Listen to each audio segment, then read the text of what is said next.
विधान आलं तुम्ही म्हणले आता काय ढेकळांचे पंचनामे करायचे का? असं नाही म्हटलं मी. म्हटलं बऱ्याच अंशी जमिनीमध्ये पेरणी संपलेली आहे. फळबागांचं या ठिकाणी नुकसान झालेलं आहे आणि फळबागांचं नुकसानीसाठी पंचनामे करायला सांगितलेलं आहे. काही ठिकाणी कांद्यांची लागवड आहे तर कांद्याचं नुकसान शेतामध्ये झालं आहे, पण बऱ्याच ठिकाणी या ठिकाणी शेतीमध्ये माल कमी आहे. त्याप्रमाणे जेवढं नुकसान झालंय तेवढे पंचनामे करायला सांगितले, त्यांनी भरपाई देणार होता. पण त्याच्यात तुमचं वाक्य असं होतं की हे सगळं तुम्ही उचलून घरी नेलंय, इथं काय आता काय ढेकळाचे पंचनामे करायचे? काही ठिकाणी आता जर नांगरट जर काही शेतकऱ्यांचं नांगरटी करणं काम आहे त्यांचं, शेतीचे मशागत करण्यासाठी नांगरटी करावीच लागते. परंतु ज्या जमिनीमध्ये पेरणी करायची आहे, पेरणीला आता सोयाबीन शिल्लक आहे का? आता कपास शिल्लक आहे का? सोयाबीन नाही, कपास नाही. त्यामुळे मेजॉरिटी फळबागा उभ्या आहेत आणि फळबागाचं नुकसान झालेलं आहे. पण मग हा शब्द खटकतो ना.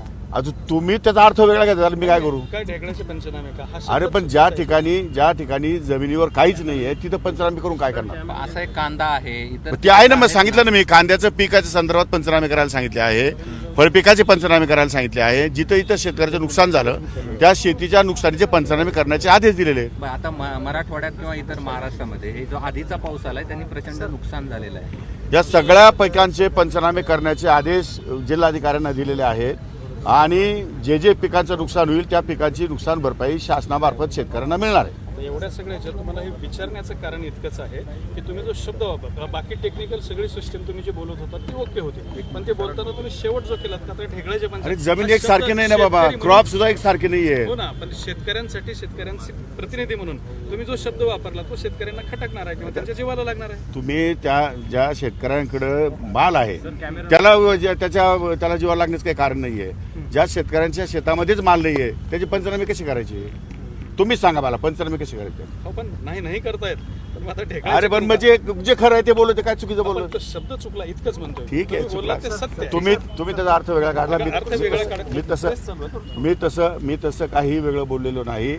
जे सत्य आहे तेच बोललोय की जिथे इथं नुकसान झालंय शेतकऱ्यांचं त्यांचे पंचनामे करून त्यांना नुकसान भरपाई देण्याची शासनाने या ठिकाणी मोहीम घेतलेली आहे. आता हे जे वाक्य होतं तुमचं हे सलग दुसरं वक्तव्य होतं, त्याच्यामुळे पाठीमागे तुम्ही बोललात आता हे सगळं केलं तुम्ही लग्न येऊ करता कर्जमाफी त्यासाठी हवी आहे का? आणि हे दुसरं ते सगळं मीडियावाल्यांची खेळ झाल्यामुळे मग आणखीन असा संभ्रम नाही. असं काही नाही, शेतकरी विरोधी असं काही नाही. तुम्ही पण वेगळं लोकांपर्यंत जाऊ देऊ नका. लोकांना हेच सांगा आता की ज्यांचे नुकसान झालंय, ज्या कुणी शेतकऱ्यांचं नुकसान झालं ते कोणत्याही पक्षाचे असो, कोणत्याही जाती धर्माचे असो, सर्वांना पंचनामे करून त्यांना भरपाई मिळेल. पण तुम्ही तुमच्या वक्तव्यावर ठाम आहात. कुठल्या वक्तव्य? तुम्ही ढेकळाच्या पंचनाम्याच्या बाबतीत.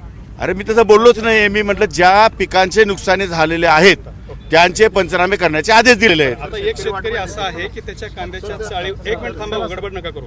एक शेतकरी आहे त्याच्या कांद्याच्या चाळीवरती वीज पडलेली आणि त्याचं मोठं नुकसान झालेलं आहे, तर त्या शेतकऱ्याला त्याचाही पंचनामा होईल आणि त्या संदर्भात नुकसान भरपाईचा विचार 100% होईल. दुसरा मुद्दा असा आहे की राष्ट्रवादी काँग्रेस आणि काँग्रेस, अजित पवार शरद पवार हे एकत्र येणार या संदर्भातल्या चर्चेत मला सांगता येणार नाही. ते आता पवार साहेब आणि दादांनाच माहिती, ते नाही सांगू शकत. एबीपी माझा, उघडा डोळे बघा नीट.